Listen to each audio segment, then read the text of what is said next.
The end of another year has come. 2017 has been controversial, to say the least. For me, it's been hills and valleys. Not all great, but I can definitely look back on 2017 and be proud. But before that, I just want to take a little trip back to the end of 2016. I was really hyped for Modern Warfare Remastered. So much, in fact, I plan to create weapon and perk guides for the game throughout the year in the vein of one of my favourite YouTube heroes, Raging Amish. It was going to be great, the return of one of my favourite shooters of all time. What could possibly go wrong? For MWR, well, saying everything seems a little bit like overkill, but adding supply drops to an add-on game, promising they'll be cosmetic only and then going back on that quote within a month, well, let's just say I didn't want to play MWR anymore. So unfortunately they were scrapped, but I really like the work I did on the guides, and if the opportunity presents itself, I'll happily return to the guide scene. So now we arrive in 2017. New Nintendo hardware was on the horizon, and with it, the next grand adventure in the Zelda franchise, Breath of the Wild. I knew I wanted to create at least one video for the game, but I was raking my head on what to do. Back in 2016, a favoured creator of mine, Jay Rizzo, created the sequel to his BO2 retrospective in the form of Black Ops 3, The Road Continued. It was this video alongside the slew of amazing content by Ahoy that set the idea of a review in my mind. So March 3rd came, I played through Breath of the Wild 3 times, and after a slew of technical problems, I released part 1 of the Zelda review.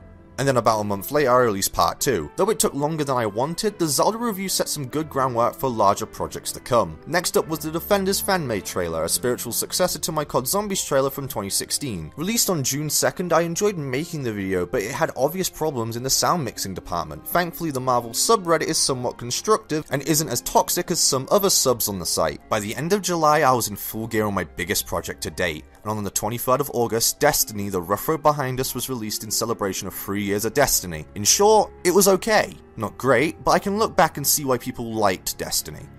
Kinda. Afterwards, I had a little time to dabble in smaller videos. In my case, it was the return of Should You Buy. They're experimental and expect them to go on the back burner for the most of 2018, minus a few exceptions for surprise bigger titles. September 6th was a day, wasn't it? Destiny 2 hit store shelves, and within 2 weeks it seemed like the whole internet decided Destiny 1 had been an amazing game all along and D2 was just a huge pile of shit. Well, it's still a pile of shit, but it's a sparkly shit with at least a few good golden nuggets nestled in there somewhere. Anyway, 3 months later, I released Destiny 2, The Rough Road Continues. Not continued, since that implies past tense like Rough Road Behind Us, and Destiny 2 is a brand new game that will be supported for the foreseeable future, implying current tense.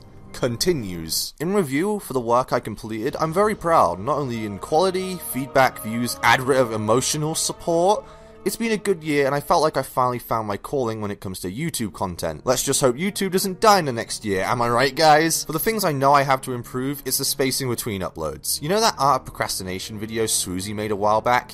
Yeah, I'm basically that. I have been trying to kick the habit recently, but if I'm to keep it with my own ambitions, I'm gonna have to kick up the pace a bit, don't you think? Which is a perfect segue into my next point. There's a reason why this video has such a long title. It's been 5 years since I started Espio the Triforce. If we're talking about YouTube as a whole, it's around 7 to 8 years, but I don't like to talk about the dark times, so cut to the next paragraph. It's hard to think it was 2012 when all this began. Since then, I've only improved my audio and game capture equipment with a Blue Snowball microphone and an Elgato capture card. My computer and editing software? It's been the same since 2012. Well, Camtasia has been updated many times since then, but it's still Camtasia. I'd like to think it wasn't my use of top-of-the-line equipment across the board that improved my video quality. It was my practice and pushing my poor old laptop to its limits that helped me grow as a creator. But none of this would be here today if it wasn't for a certain handheld. 10 years ago, my dad bought me a Nintendo DS Lite from Toys R Us, and since then I've gone from zero to hero when it comes to video games. I love games, doesn't matter if it's Nintendo, Sony, Valve or Microsoft. I want games to be great, and if that means bitching into a microphone for 30 minutes plus,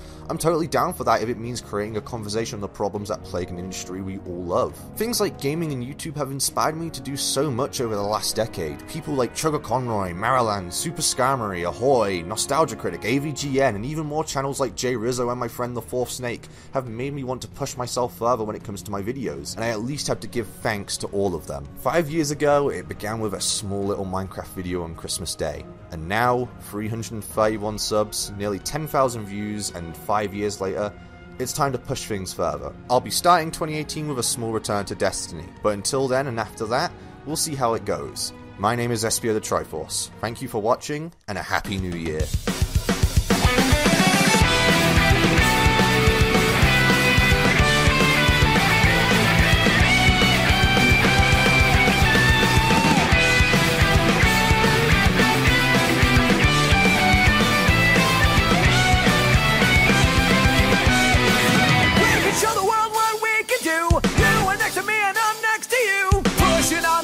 until the